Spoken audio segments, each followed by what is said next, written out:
Messieurs, bonjour. Merci de prendre le rendez-vous de ce tout premier numéro de session d'information sur votre chaîne numérique préférée, Iroko Media TV. Une session d'information qui nous permet en quelques minutes de faire le tour d'horizon de l'actualité, notamment au Pérou, au Moyen-Orient et puis justement aux États-Unis d'Amérique. Voilà pour le sommaire.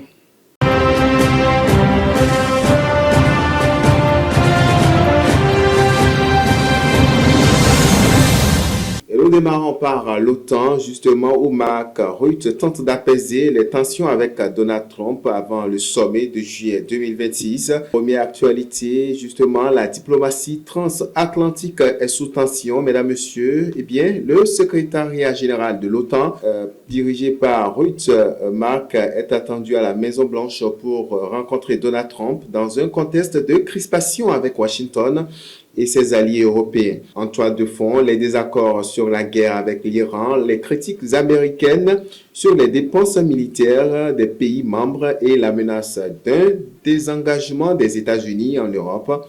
Cette rencontre est donc perçue comme une tentative de sauver l'unité de l'Alliance avec le monde prévue début juillet 2026 à Ankara. Et dans le reste de l'actualité au chapitre international, on prend cette fois-ci la direction telle qu'annoncée en titre du Moyen-Orient pour parler cette fois-ci donc de cette actualité relative entre l'Iran justement et toujours les États-Unis qui sont divisés malgré les discussions sur la fin de la guerre. Eh bien, les discussions qui se sont poursuivies entre Washington et Téhéran, mais plusieurs points de blocage subsistent. Les deux pays restent en désaccord avec justement des inspections nucléaires, le dégel des avions iraniens et le contrôle du détroit d'Ormuz, passage stratégique pour le pétrole mondial. En parallèle, le Sénat américain a voté pour freiner l'engagement militaire contre l'Iran, signe justement que le dossier divise aussi deux États.